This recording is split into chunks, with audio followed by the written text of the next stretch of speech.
The following stories are based on real-life events. The names of the people and companies involved have been changed to protect the safety of the storyteller. These accounts may be shocking, but are 100% true. Viewer discretion is advised. What is up, everybody, and welcome to Tales from Sales, where we talk about the most ridiculous horror stories and crazy things that we've ever experienced during our time in retail and the retail environment. This week, I have a special guest with me. It's Sean from 3 and Go Live. Why don't you introduce yourself, buddy? What's up, guys? My name is Sean. I run a YouTube channel where I do a lot of Let's Plays of a bunch of different games, so if you guys definitely want to check out some of the new playthroughs, definitely check out my channel. Yeah, absolutely. And I definitely appreciate it, Tony, for letting me be a part of your Tales. Absolutely. You were one of the other people that I had first talked to whenever I kind of started thinking about this series, talking about, things that we just experience in the world. I mean, the fact that we work in retail in that kind of environment where we just deal with, the public every day. I know that you have a couple stories to tell, so why don't you go ahead and tell those? Yeah, so actually there's like so many stories, but I kind of try to narrow it down. I work in a really high traffic restaurants in a casino, so you can only imagine how many people come in, especially when it comes to like foreigners, that don't even speak any English at all. Mm-hmm. And you have people from foreign countries and of course people from here that are still weird, but right. When it comes to a restaurant business, you'll get the normal people that, of course, try to get everything for free, by complaining about, like, hair in their food when their server's bald. Right. Like, that's not our server's hair, right? But, and then you get the weird people, which I'm going to be focusing on them. I actually have two stories. They're both fairly short, but the first one that I could really remember, of course, because it's just pretty horrifying, is one. It was almost my, and it's funny because it always happens when it's almost my, like, end of the shift, and this guy, I guess he doesn't speak any English at all. I don't know if it was something he ate, or we don't even know why he did it, but he went into our elevator and decided that he'll use it as the bathroom. Oh my gosh. Yeah, and so I was just walking by with food, and all of a sudden the lady stops me, and she's like, hey, you need to look into the elevator, because there's a nasty surprise for you. I said, what? And, of course, my initial reaction is like, maybe I should get the cleaner first. Right. But no, I decided to check it out myself. And oh, my God, it was, I'm just like, what the hell were you thinking? And, we actually had to go to the camera to really find out who did it. Right. Amazingly, this guy found some time between going from first floor to second floor to just let it all out. Wow. Yeah, that's horrible. And that's one of the things that happens in our restaurants. I would say not all the time. That was like disgusting. a one-time occurrence. That's absolutely disgusting. Yeah, that is disgusting. I'm sorry, guys. It's disgusting right now. But, that's like weird person number one. And, of course, once we checked the camera, the managers confronted him and asked him. But then, he didn't speak any English at all. And, we just ended up having the mess cleaned up and moved on from there. Wow. Yeah, and another story that happened in the restaurants is there's this one time a guy comes down to me and he's like, hey, someone's passed out. Maybe they're dead in the bathroom. I'm like, what? And of course, I'm like, okay, I gotta see this.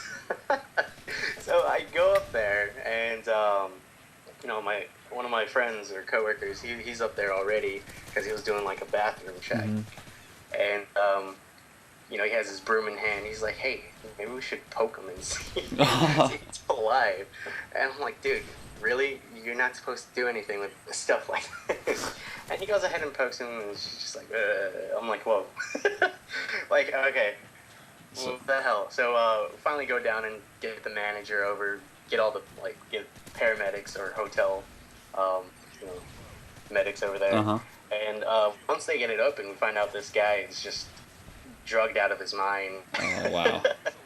And yeah, I mean, the next thing we know, we're like, okay, who's gonna break the bad news to his date? Oh my goodness. And yeah, I mean, those are some of the weird stuff that happens in a restaurant. Again, you get so many weird people that it's just amazing, like what you find in the high traffic restaurants. Again, two stories were very short.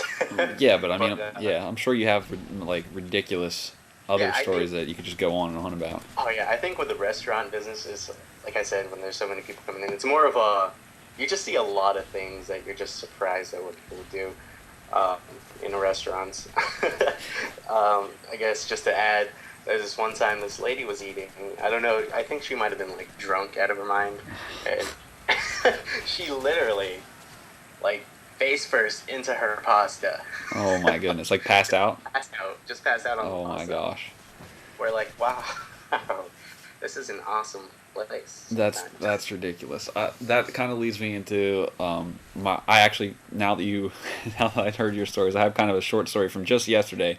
A lady came into my store, and I get the same sort of the thing. The fact that I work in retail and communications, just I get a lot of people in and out the door every day. Whether it's a small problem or a big problem, it's just it just happens. They come in, they leave, they have problems, whatever. So I see all kinds of people. This lady comes into me. Now, keep in mind, I work for a major telecom retailer. So this person comes in and starts going off about her internet service through another major company. It's nothing to do with us. Telling me how every time she's on the internet through her computer, after 10 minutes, it starts to freeze, and she believes that the company is spying on her. Oh, wow. 100% she was convinced that the company was spying on her, trying to get her personal information. As much as I could try to convince her, ma'am, it sounds like you have a virus, it sounds like you have a computer problem. Yeah. No. And I'm not even supposed to deal with this. It's not even my company. It's like a completely different company. And she's telling me that this huge corporation, United States corporation, is spying on her through her computer, through the internet line. And I'm like, I don't know what to say to you. I have no words. Some people are just ignorant to the fact that that some of these sites they go on could cause a virus or whatever. Yeah, and she goes, so if you get a virus software program, who controls that? And I'm like, man, it's computer software. What do you mean? She's like, well, no one has to run it? I'm like, no! What? Sell your computer. Get off the computer. What is going on? Yeah. But, so, my main story, I'm going to wrap it up with this main story because it's kind of short. About a month or two ago, I was working, and a man pulled up in front of the store, and he got out, and he was on his cell phone. And on his cell phone, I can hear him talking to someone on the phone very loudly. He's cussing, he's swearing.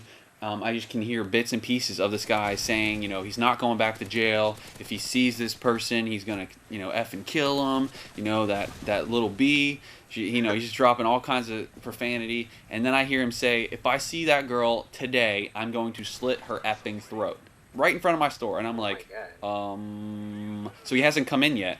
And I'm like sitting there like, well, what do I do? What do I do? Do I call the cops? Then he goes, and the cops already know about it, and I don't care. I'll go back to jail. And I'm like, okay, so the cops already know. That's out. So he comes into the store and he goes, you hear me talking on the phone out there? And I'm like, well, yeah. I mean, I kind of can't miss it. You're yelling at the top of your lungs. And he's like, I swear, I'm gonna go back to jail today. If she even comes near me, I'm gonna slit her effing throat. And I was like, okay. And he's like, I need to pay my bill. And I'm like, all right. So I go to like process his bill payment. He's like, yeah, you heard all that, right? And I'm like, yeah. He's like, yeah, well, if anything happens, you're going to be an accessory. What? I was like, no, thanks. You can go ahead and leave me out of that, please. Yeah, dude. Appreciate that. Like, screw you, dude. No. And he's like, oh no, wow. if I go down, I mean, you heard it here first. And I was like, please go. So anyway, he was nice to me. I mean, other than saying that I was going to be an accessory to his murder, he was nice. And for all I know, nothing happened. But the cops actually arrested him later that night. Oh wow! And he didn't kill anyone apparently. But yeah, that's the kind of crazy stuff that I deal with. Like, this is retail. This is the general public. This is who we are dealing with on a daily basis. Yeah. So apparently we deal with over-angered customers, people that poop in bathrooms or elevators, and druggies. It's just ridiculous. I just don't understand. But yeah, Sean, thanks for sharing those stories. This kind of series is really fun for me because I like to talk to other people that have the same kind of experience as me, like that are on the other side of the counter, that aren't the general population. Like because we're consumers, but we work on the other side of the counter as well. Yeah. So like we have this like And alternate view on things. it's definitely a different view than when you're in the uniform instead. Right. But thank you for having me. I really appreciate it, Tony. Yeah. Everyone, definitely check out Sean's channel. The link will be in an annotation on the screen. You can head over there as well as in the description below. As usual, if you did like the video, let me know in the comment section below. And if you do head over to Sean's channel, let him know where you came from. Until next week on Tales from Sales, this is Tony and Sean, and we're out of here. Later.